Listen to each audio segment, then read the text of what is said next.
Graça e paz, irmãos. Queridos, abram comigo a Santa Escritura, Salmo 119, continuando a exposição do Salmo 119.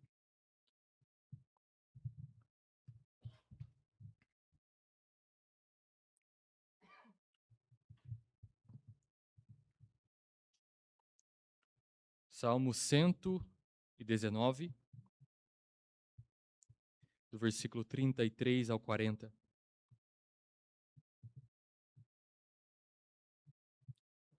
Acompanhem a leitura. Diz assim a palavra: Ensina-me, Senhor, o caminho dos teus decretos, e o seguirei até ao fim. Dá-me entendimento, e guardarei a tua lei.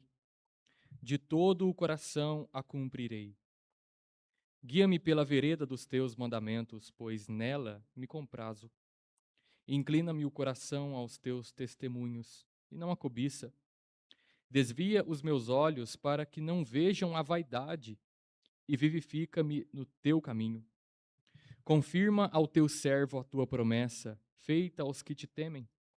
Afasta de mim o opróbrio que temo, porque os teus juízos são bons. Eis que tenho suspirado pelos teus preceitos. Vivifica-me por tua justiça. Meus irmãos, até aqui a leitura da palavra, vamos orar mais uma vez, reconhecendo a nossa dependência de Deus para entendermos a palavra dele. Oremos neste momento. Senhor Deus bendito, Deus santo, nós reconhecemos, Senhor, a nossa dependência total do Senhor. Somos dependentes de Ti para entendermos a Tua palavra. Senhor, os nossos olhos estão vendados pelo nosso pecado. E nós precisamos, Senhor, que o Senhor retire de nós essas vendas para que compreendamos as maravilhas da Tua lei.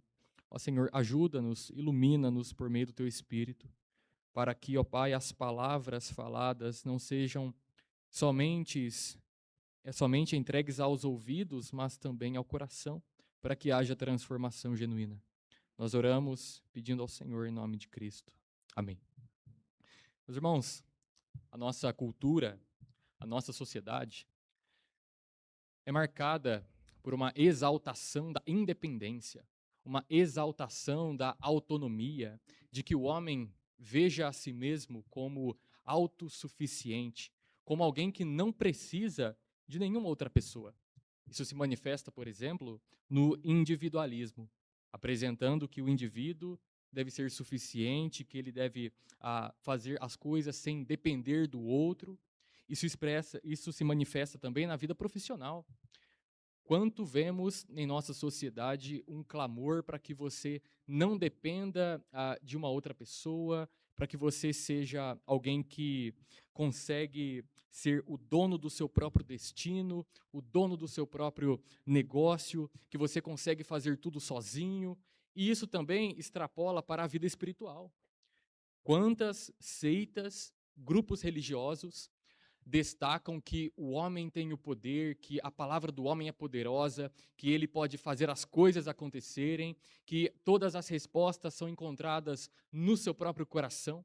Vejam, todas essas maneiras apresentadas são uma forma de independência, de autonomia que o homem deseja. Desde o Éden é assim. O homem deseja autonomia. Ele quer ser o seu próprio Deus. Ele não quer expressar sua dependência ao Criador, a sua dependência a Deus. Mas esta exaltação da independência ou da autonomia, meus irmãos, não se harmoniza com a palavra. A palavra de Deus não apresenta o homem como sendo autossuficiente, como uma pessoa independente. Na verdade, é o contrário.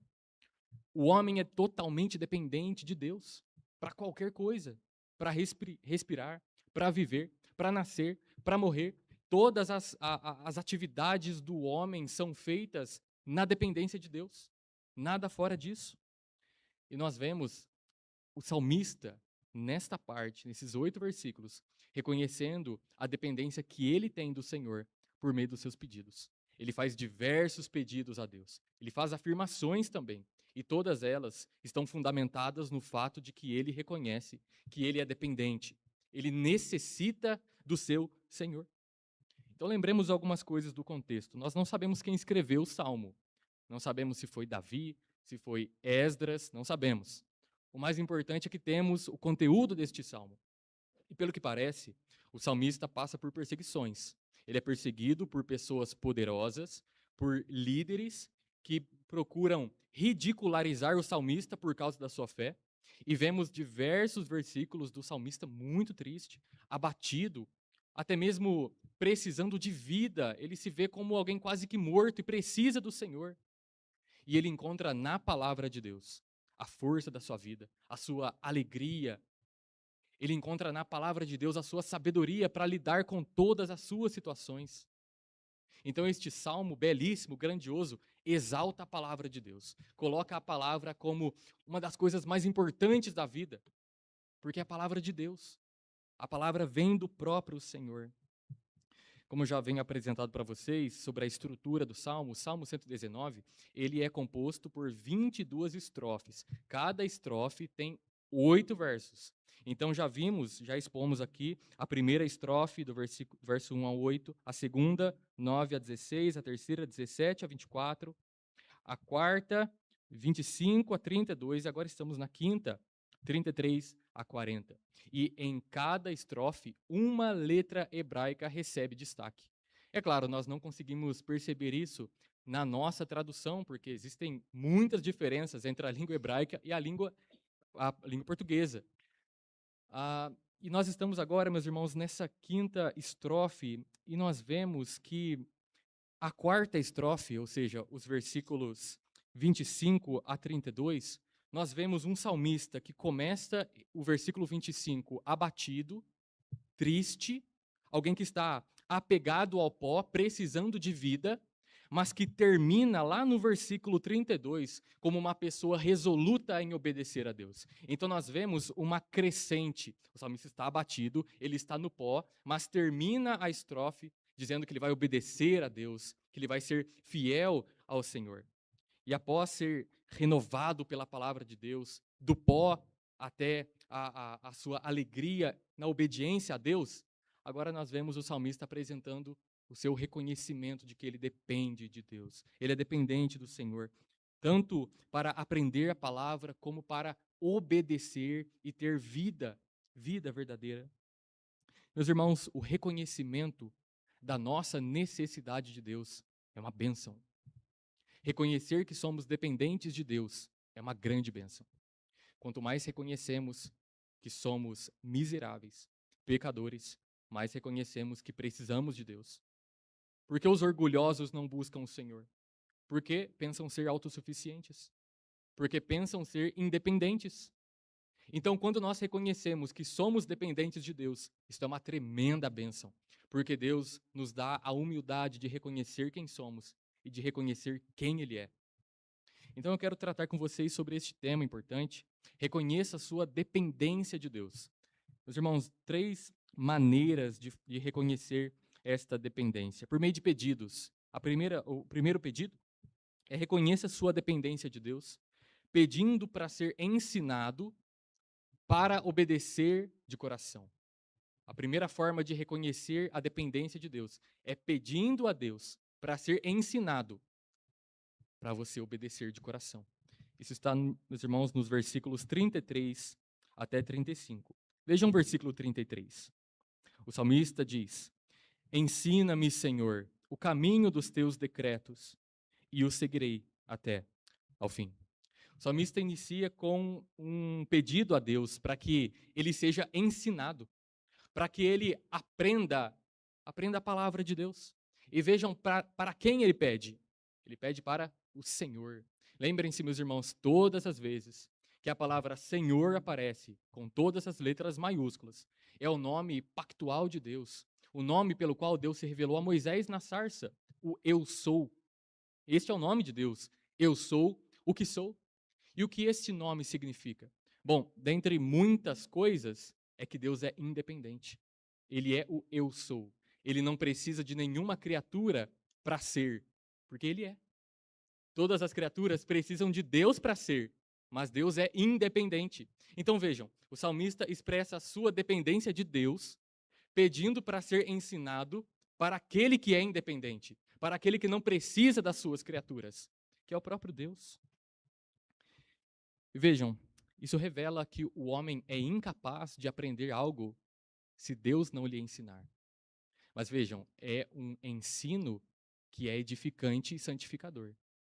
Porque nós conseguimos aprender coisas que não são edificantes para nós, que não são edificantes, que não são santificadoras. Mas o salmista quer ser ensinado com um conhecimento que lhe é edificante, com um conhecimento que lhe é santificador. E é este conhecimento de que nós necessitamos quando pedimos a Deus. É possível você decorar diversos textos da Bíblia, é possível você ter conhecimento de várias doutrinas bíblicas e isso não ser proveitoso para você, e isso não ser santificador para você, e isso não mudar sua vida, não impactar sua vida espiritual. Por quê? Porque não é Deus te ensinando, não é Deus, é Deus não fazendo com que o conhecimento abençoe você. É só mera informação.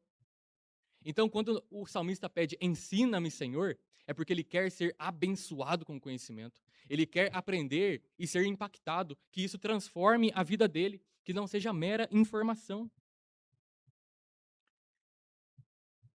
E os homens precisam disso, porque os homens só podem ensinar ao ouvido. Somente Deus pode abrir o coração de alguém. Lembrem-se do que acontece quando Paulo estava pregando em Filipos e Deus abre o coração daquela mulher, Lídia, para que ela ouvisse aquilo que Paulo tinha a dizer e entender. Veja, Deus abre o coração daquela mulher. É isso que o salmista quer. Ele quer ter o seu coração aberto para que ele seja ensinado por Deus. Mas veja que o pedido do salmista não é simplesmente que ele ah, tenha conhecimento da palavra. Ele diz: ensina-me, Senhor, o caminho dos teus decretos. Veja, o salmista usa a palavra caminho para falar da palavra de Deus.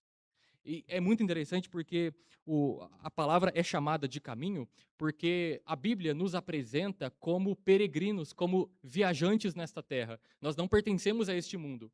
Então nós precisamos de um caminho, de algo que nos oriente. E o caminho é a palavra. A palavra é o caminho para Deus. O caminho nos leva para algo. E para onde a palavra de Deus nos leva? Ela é o caminho para Deus. Ou seja, não são todos os caminhos que levam a Deus. Existe um caminho revelado na palavra. A palavra nos leva até Deus. E é isso que o salmista quer. Ele quer ter o direcionamento desse caminho que é a palavra do Senhor. E, meus irmãos, nós precisamos reconhecer isso, que a palavra de Deus é o caminho até Deus. Porque quando nós temos uma visão exaltada da Escritura, grandiosa da Bíblia, então nós passamos a valorizá-la melhor.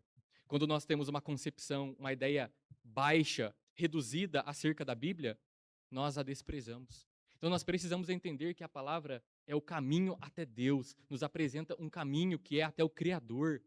E vejam que coisa maravilhosa. Isso não nos anima a ler a palavra? Isso não nos anima a estudar a palavra? É claro que sim. E vejam a resolução do salmista. Ele diz: ensina-me, Senhor, o caminho dos teus decretos. E o que o salmista vai fazer? E o seguirei até o fim. E ele vai obedecer a Deus até o fim. E o fim aqui é o fim da vida. Então o que o salmista está dizendo? Ele está dizendo que ele só vai conseguir obedecer a Deus até o fim se ele for ensinado por Deus. O salmista sabe que a obediência dele depende dele ser ensinado por Deus. Se o salmista não for ensinado por Deus, ele não vai seguir até o fim. Porque a caminhada cristã, ela não é fundamentada na força humana, mas na graça de Deus. É Deus que nos ensina, nos abençoa e nos fortalece para que nós caminhemos até o fim. E vejam, meus irmãos, não há como separar conhecimento da prática. Não há como separar. O salmista pede por mais conhecimento. E o que ele vai fazer com esse conhecimento? Obedecer. Ele quer conhecer para obedecer. Não é um conhecimento pelo conhecimento. Não é conhecer para querer debater na internet. Não é conhecimento para querer demonstrar que sabe. Mas é conhecer para obedecer. Veja, nós não podemos escolher uma das coisas. As duas coisas. Veja, eu quero ter muito conhecimento ou eu quero praticar? Essa não é a pergunta.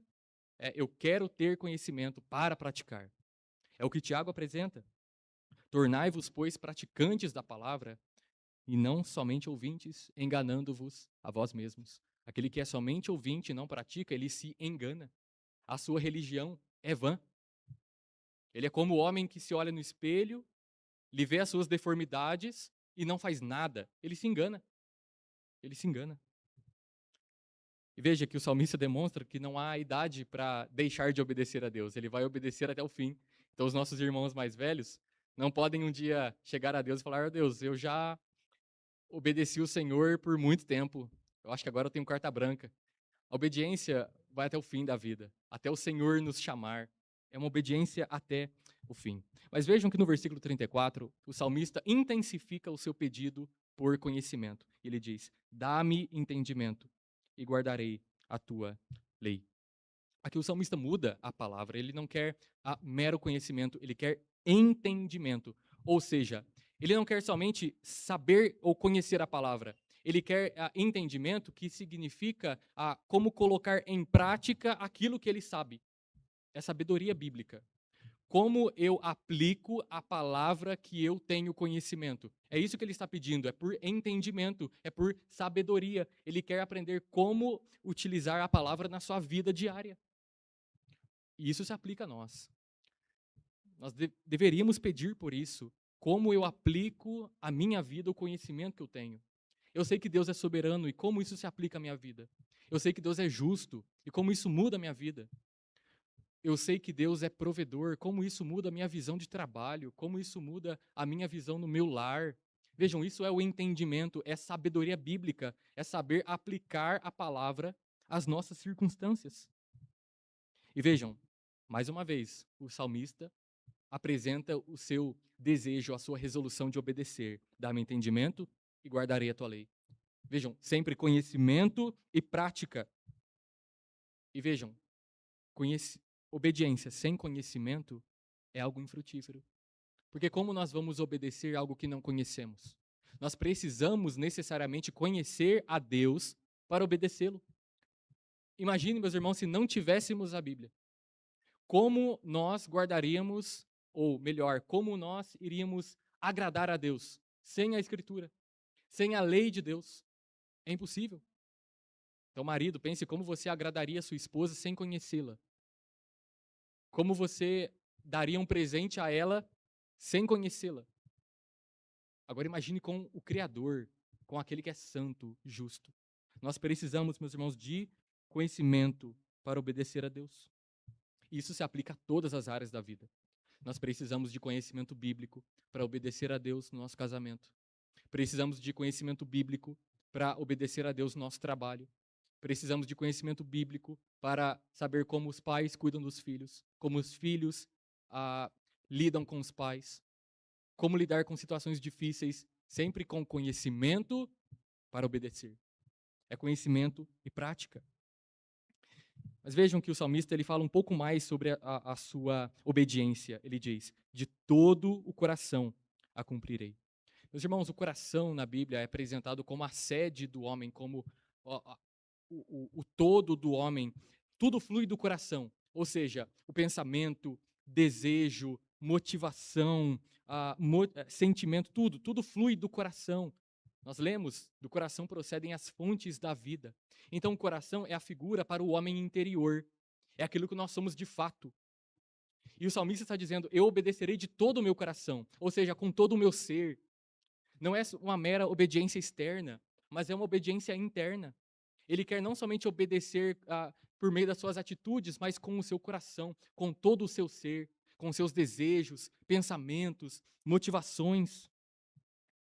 Porque Deus, meus irmãos, não se agrada da mera obediência externa. Ele quer também que a nossa obediência esteja em nosso coração, que nós queiramos obedecê-lo, que desejemos obedecê-lo, que amemos a obediência e nos alegremos nisso. E o versículo 35 apresenta mais um pedido do salmista. Ele diz: "Guia-me pela vereda dos teus mandamentos, pois nela me comprazo." O salmista pediu 2 vezes por conhecimento, dizendo que vai obedecer a Deus, e agora ele pede para que Deus o guie. Vejam, ele sempre está reconhecendo a sua dependência de Deus. Ele reconheceu a sua dependência para aprender, para ser ensinado, e agora a sua dependência para ser orientado. Ele já disse que é um peregrino na terra nos versículos anteriores.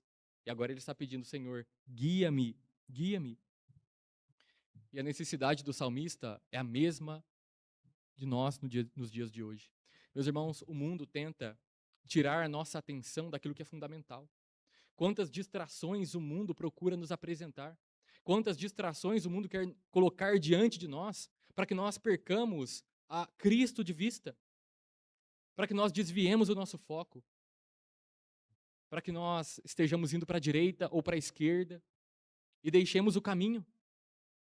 Meus irmãos, o mundo procura nos retirar dos caminhos do Senhor. Salomão disse em Provérbios 14, versículo 12: há caminho que ao homem parece direito, mas ao cabo dá em caminhos de morte. Vejam como somos dependentes de Deus. Não conseguimos, pelo nosso pecado, distinguir o caminho bom do caminho mau. Se não for Deus nos mostrando, nós vamos escolher o caminho mau. Vamos optar pela porta larga, pelo caminho largo, e não pela porta estreita. Veremos o mal e diremos que o mal é uma coisa boa. Somente quando Deus abre o coração e nos mostra e nos guia é que nós conseguimos distinguir o que de fato é bom, porque Deus diz o que é bom. Mas veja, o salmista ele não pede para ser carregado, ele pede para ser guiado. Ou seja, o salmista entende a sua responsabilidade diante de Deus. Ele pede a graça de Deus, mas ele não pede, Senhor, me carrega, sabe, me leva. Não, me guia. Ele entende que ele deve obedecer, mas que ele necessita da graça. Meus irmãos, isto nos ensina que a graça de Deus não é justificativa para a desobediência. Deus nos dá graça, nos abençoa, e em resposta nós devemos obedecê-lo. Ainda somos responsáveis diante dele. Paulo disse: como viveremos ainda no pecado? Nós, os que para ele morremos. Se Deus nos dá graça, nos guia, é nossa responsabilidade obedecê-lo, fazer aquilo que ele requer na sua palavra. E o motivo do salmista, vejam, ele diz: guia-me pela vereda dos teus mandamentos, pois nela me comprazo. O salmista tem prazer na lei de Deus, na palavra do Senhor. Vejam, somente o crente genuíno tem isso. Somente o crente genuíno tem prazer na lei de Deus. O ímpio não tem. Para o crente, a lei de Deus é liberdade, mas para o ímpio é condenação. O crente tem o Espírito Santo, e o Espírito compele, compunge o coração do homem para que ele ame a lei de Deus. Mas o não crente olha para a lei com desdém, porque ele não tem o Espírito. O crente é escravo de Deus. Por isso, ele ama o seu Senhor e a sua lei. Mas o ímpio é escravo do pecado. Ele não pode amar a lei. Não pode. Mas, meus irmãos, mas para que obedeçamos a Deus de todo o coração, como o salmista apresenta aqui, nós não conseguimos pela nossa própria força. Não conseguimos. Nós necessitamos daquele que de fato teve prazer completo na lei de Deus, que obedeceu à lei de Deus de todo o seu coração, com todo o seu ser, que é Cristo. Meus irmãos, Cristo Jesus disse: a minha comida consiste em fazer a vontade daquele que me enviou e realizar a sua obra. Era a satisfação de Cristo, a prioridade de Cristo, fazer a vontade do seu Pai. E ele fez. Ele fez a vontade de Deus, entregando-se na cruz em nosso favor. E, meus irmãos, por meio da obra dele, é que somos capacitados, habilitados para obedecer a palavra. Sem Cristo não podemos fazer nada. É somente por meio dele que podemos obedecer a Deus. Somente por meio dele somos ensinados por Deus para obedecê-lo de todo o coração. Então, reconheça a sua dependência de Deus. Em primeiro lugar, pedindo para ser ensinado. É pedir para ser ensinado por Deus, mas não para ter um mero conhecimento. É ser ensinado para obedecer de todo o coração. Em segundo lugar, é pedindo para ser inclinado à palavra. Você deve reconhecer a sua necessidade, a sua dependência de Deus, pedindo para que Deus incline você à palavra dele. Vejam que isso está no versículo 36 e 37. O versículo 36 diz assim: inclina-me o coração aos teus testemunhos, e não a cobiça. Meus irmãos, já que o coração representa o homem interior, de onde flui todas as coisas, o salmista quer que o coração dele seja inclinado à palavra de Deus.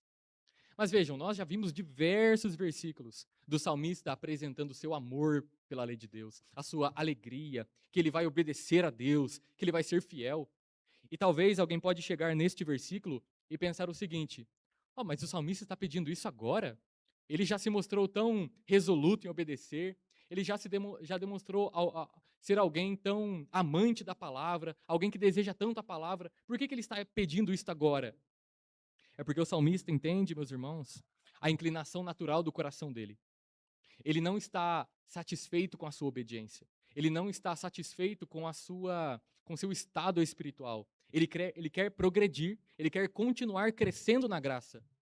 Então ele pede: Senhor, inclina-me o meu coração. A inclinação natural do coração do homem é para o pecado. Meus irmãos, nós nascemos pecadores.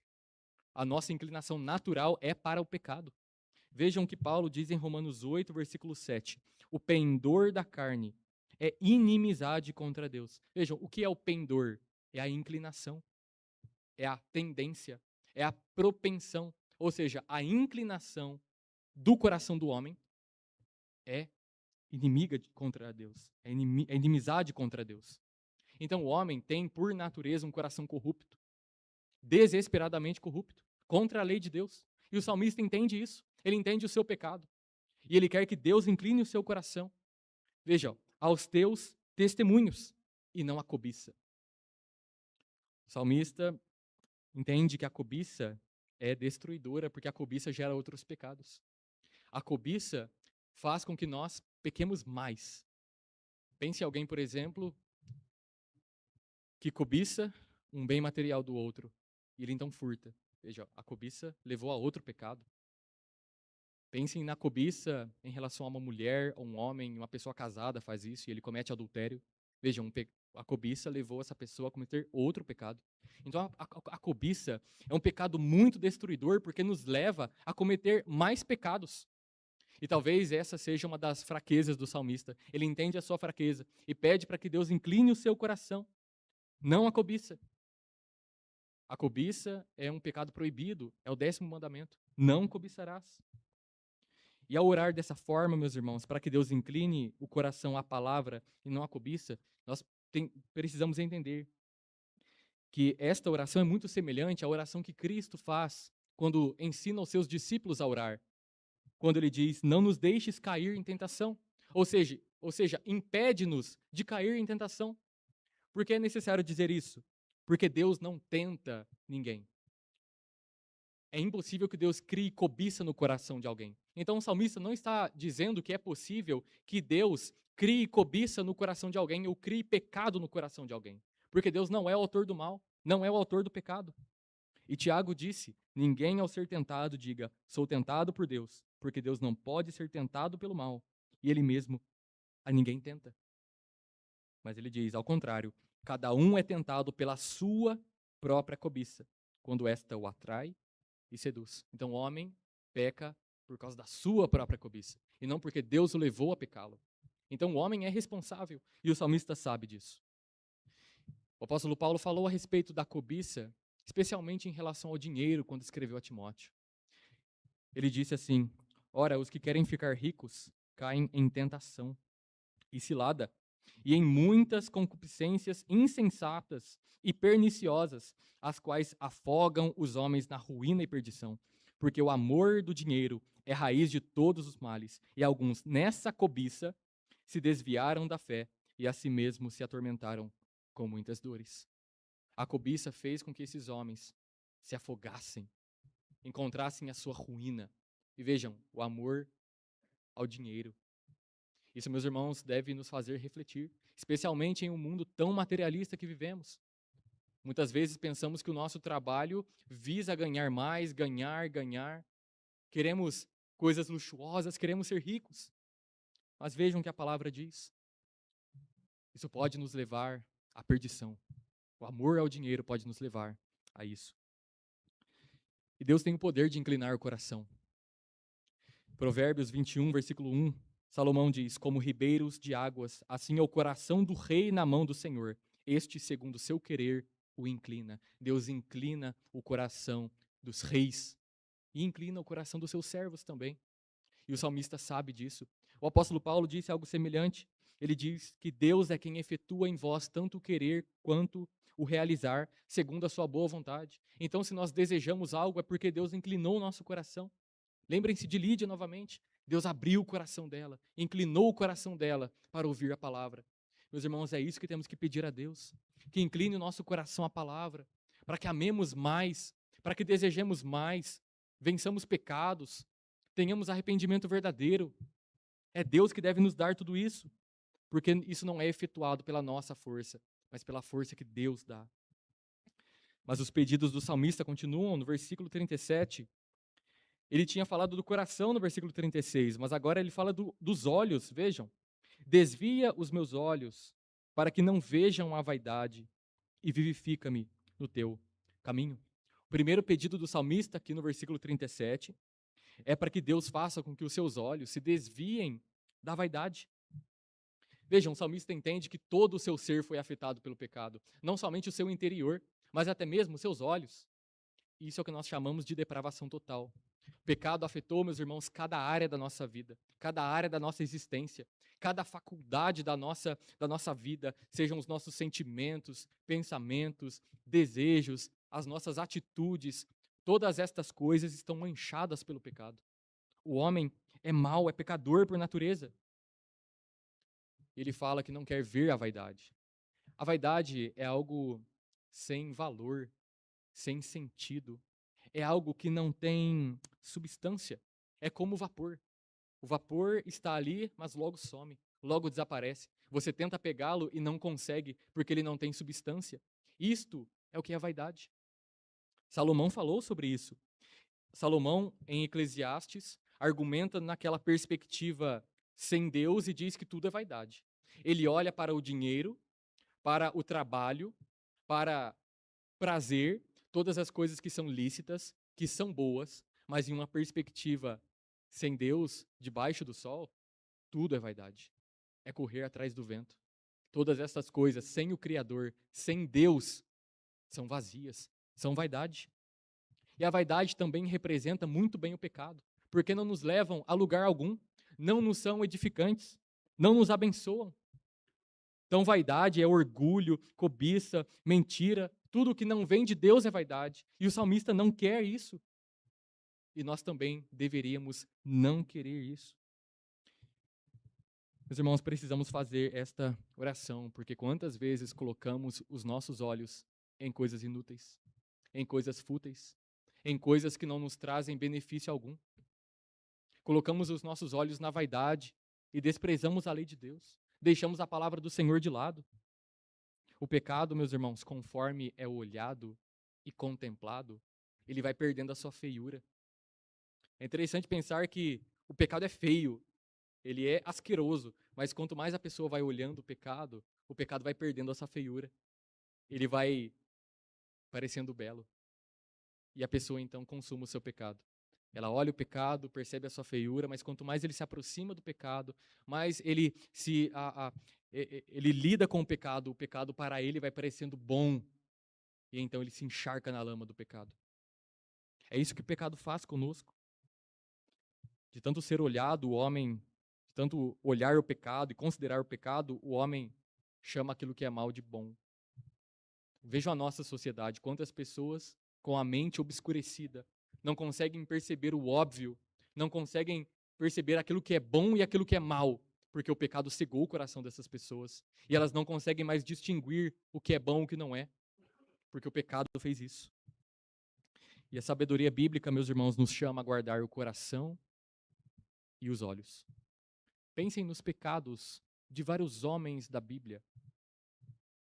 Pecaram pela cobiça dos olhos. Isso começou no Éden. Meus irmãos, a mulher, Eva, vendo que a árvore era boa para se comer e agradável aos olhos e desejável para dar entendimento, comeu e deu ao marido. Vejam, ela viu que era agradável aos olhos. Aquilo despertou algo nela. Ela olhou, fixou os seus olhos desejou. Pensem, por exemplo, no adultério de Davi. Davi estava passeando pelo seu palácio e ele então olha da janela Batseba tomando um banho e ele cobiça. Ele olha e cobiça e consuma então o seu pecado. A nossa atitude deve ser de guardar os nossos olhos, desviar os nossos olhos da vaidade. É fazer como Jó. Jó disse: fiz aliança com os meus olhos, como, pois, eu os fixaria em uma donzela? É fazer isso, meus irmãos, ter compromisso de não colocar os nossos olhos na vaidade, mas manter os nossos olhos fixos na palavra de Deus. O salmista faz mais um pedido ainda no versículo 37. Ele diz: vivifica-me no teu caminho. O salmista provavelmente se sentia fraco, sem vida, talvez causado pelas tentações da cobiça, de colocar os olhos na vaidade. E diante da sua fraqueza, o que o salmista faz? Ele pede por vida. Ele pede para que Deus o abençoe. Meus irmãos, temos que fazer isso também. Diante da nossa fraqueza, é pedir que Deus nos vivifique, nos dê vida, nos fortaleça. Lembremos o que Paulo diz: aquele, pois, que pensa estar em pé, veja que não caia. Meus irmãos, a maneira de vencermos o pecado é não somente desviar os nossos olhos da vaidade, mas é colocar os nossos olhos em outra coisa. Não basta meramente desviar os olhos de algo, mas é colocar os olhos em outra coisa, que é Cristo. O autor aos Hebreus diz que devemos correr com perseverança a caminhada cristã, olhando firmemente para o autor e consumador da nossa fé, que é Cristo. Então, meus irmãos, é olhar para Cristo e não tirar os olhos dele, porque o mundo vai nos fazer isso. O mundo quer tirar a nossa atenção de Cristo, do Criador, do Redentor, mas devemos correr firmemente, olhando para Ele, olhando para Ele. Então, reconheça a sua dependência de Deus, em primeiro lugar, pedindo para ser ensinado para obedecer de todo o coração. E em segundo lugar, é pedindo para ser inclinado à palavra. Peça para que Deus mude o seu coração, para que você deseje mais, queira mais. E em terceiro lugar, é pedindo para ser preservado espiritualmente. Versículos 38 e 40 mostram essa verdade. Meus irmãos, esses últimos pedidos do salmista visam a sua preservação espiritual. O salmista quer ser protegido espiritualmente. Vejam o versículo 38. Confirma ao teu servo a tua promessa, feita aos que te temem. O salmista pede para que a palavra de Deus seja confirmada a ele, a promessa seja confirmada. Esse pedido, meus irmãos, é um pedido para que o salmista tenha a plena certeza de que a palavra de Deus é verdadeira. É como se o salmista dissesse assim: Senhor, faze com que a tua palavra em meu coração pareça firme, que eu tenha uma grande certeza. Confirma essa palavra para mim, que eu creia mais, tenha mais fé na tua palavra. A certeza dessa palavra, a certeza da palavra de Deus, meus irmãos, não é algo gerado pelo homem. Somente Deus pode fazer com que alguém tenha a plena certeza de que este livro de que nós seguimos, é a palavra de Deus. Homem nenhum pode crer dessa forma por si mesmo. Somente Deus coloca fé no coração do homem para que ele creia que este livro é a palavra de Deus, inspirada pelo Senhor, soprada pela boca de Deus. O homem não pode produzir isso. E é muito possível que em tempos de aflição e tristeza, a palavra de Deus não nos pareça verdadeira. Meus irmãos, nós podemos conhecer muitas doutrinas bíblicas, muitas. Mas é muito possível que em tempos de aflição e tristeza, essas coisas não nos ajudem em nada. Se Deus não nos abençoar, serão somente algumas doutrinas, conjuntos de palavras, frases colocadas ali. Não conseguiremos ver além da letra. Por quê? Porque Deus tem que nos abençoar. Deus tem que confirmar esta palavra para nós, nos dar fé para que creiamos nela, para que Ele nos dê a certeza disso. Então, se você passa por momentos assim, de tristeza e tribulação, de modo que você duvida da palavra de Deus em seu coração, peça para que Deus abençoe você nesse sentido. Para que você, nesses momentos difíceis, ainda creia que a palavra de Deus é verdadeira. Que a palavra de Deus é palavra do Senhor. Porque o pecado, meus irmãos, pode endurecer nossa fé. E talvez um dia você se pegue pensando: será que Deus cuida mesmo dos seus filhos? Será que Deus de fato está governando todas as coisas? Será que Deus é bom? Meus irmãos, por causa do nosso pecado, nós podemos, por um deslize, crer dessa maneira. Mas peçamos a Deus que incline o nosso coração à palavra, que confirme essa palavra para nós. E Satanás faz isso. Satanás quer descredibilizar a palavra de Deus. Ele fez isso no Éden. Ele disse: foi assim mesmo que Deus disse? Foi assim mesmo? Ele colocou a palavra de Deus em xeque. Então nós somos dependentes de Deus, de modo que Deus faz com que creiamos na sua palavra. É Ele que confirma a palavra dele.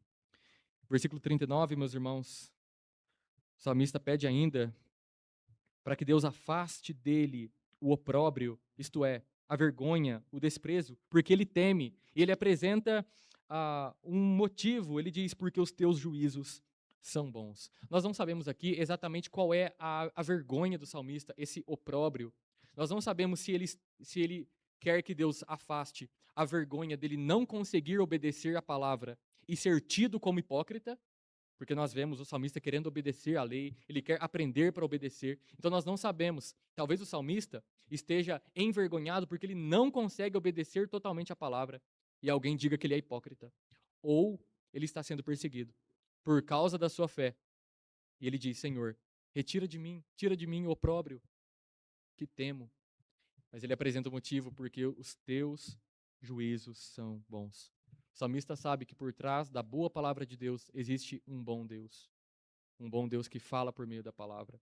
Um Deus que se apresenta de maneira bela na palavra. E ele se apega à palavra de Deus. Apesar do opróbrio, apesar da vergonha, Senhor, os teus juízos são bons. É isso que dá força para o salmista. É isso que fundamenta a vida do salmista. A palavra de Deus. Queridos, e o último versículo. O salmista apresenta uma afirmação e um pedido. Ele diz: eis que tenho suspirado pelos teus preceitos. E ele pede: vivifica-me por tua justiça. A palavra do Senhor, de fato, é de grande importância para o salmista. E ele suspira por ela. Ele anseia pela palavra. Ele deseja a palavra mais do que qualquer coisa, porque ele sabe que a palavra é um meio de graça. Ou seja, a palavra é um meio de santificação. Lembrem-se do que Cristo fez quando orou em João 17. Ele disse ao Pai em favor dos seus discípulos: santifica-os na verdade. A tua palavra é a verdade. Então, como os discípulos de Cristo são santificados? Na palavra de Deus. E o que é a palavra de Deus? É a verdade de Deus. É o que nós temos aqui, meus irmãos, a palavra dele. Então, quando lemos a palavra e Deus abre o nosso entendimento, nós somos santificados. Por isso, deveríamos suspirar por ela, desejar muito por ela. E uma coisa interessante é que o salmista já pediu diversas vezes para ser vivificado. Por exemplo, ele pediu no versículo 25, ele já pediu no versículo 37, agora ele pede novamente no versículo 40, vivifica-me. Ele quer ter vida. Veja, o salmista sempre tem a consciência de ser dependente de Deus. Ele já pediu diversas vezes: Senhor, me dá vida. Mas ele continua pedindo: Senhor, me dá vida. Senhor, vivifica-me. Porque ele entende que ele é dependente. Queridos, a santificação na vida cristã é um progresso, é algo constante. E isso só é feito em dependência de Deus. Nós não conseguiremos chegar até o fim da nossa caminhada cristã pela nossa força. Porque aquele a quem temos de imitar é o próprio Deus, é o próprio Cristo. O padrão, meus irmãos, é altíssimo. Como é que nós conseguiremos ter forças o suficiente para imitar o padrão de mais elevada moralidade, daquele que tem todas as virtudes, daquele que é todo santo, majestoso, que é Cristo? Não conseguiremos pela nossa força. Mas Cristo morreu em nosso lugar, nos deu a sua justiça, nos deu o seu espírito, e por meio disso nós conseguimos caminhar em santidade de vida, de modo que seja agradável a Deus. Graças a Deus por Cristo. Meus irmãos, para concluir, reconheça a sua dependência de Deus, em primeiro lugar, pedindo para ser ensinado por Deus para obedecê-lo de todo o coração. Lembrem-se, é pedir por conhecimento para obedecer. Nunca um conhecimento pelo conhecimento. Um conhecimento para obedecer. Em segundo lugar, é pedindo que Deus incline o nosso coração à palavra, fazendo com que desejemos a palavra, que o nosso coração esteja na palavra de Deus e não na cobiça e não na vaidade. E em terceiro lugar, é pedindo por preservação espiritual, é para que Deus continue nos preservando, continue nos vivificando, faça com que Ele faça que a palavra seja confirmada para nós, para que continuemos a nossa caminhada cristã. Então, o que nós concluímos disso? É que nós somos dependentes de Deus. Meus irmãos, nós somos dependentes de Deus para viver. Atos 17, Paulo diz que nele vivemos, nos movemos e existimos. Se o seu coração continua bombeando sangue neste momento, é porque Deus está preservando você. Se os seus rins funcionam, seu fígado funciona e todas as partes do seu corpo funcionam bem, é porque Deus está preservando você. Então você é dependente de Deus para viver. Vejam, nós somos dependentes de Deus para termos vestes, trabalho, para termos família, tudo isso. Tudo isso é Deus que nos dá. Nós somos dependentes de Deus para crer e sermos salvos. A salvação não depende do homem. O apóstolo Paulo diz que pela graça sois salvos, mediante a fé, e isto não vem de vós, é dom de Deus. O dom é um presente. Deus dá gratuitamente, não de obras, para que ninguém se glorie diante do Senhor. E também somos dependentes de Cristo para continuarmos na nossa caminhada cristã. Cristo disse aos seus discípulos que são os ramos enxertados na videira: sem mim, nada podeis fazer. Meus irmãos, que reconheçamos isso e que caminhemos a vida cristã em completa dependência do nosso Senhor Jesus Cristo. Que Deus nos abençoe.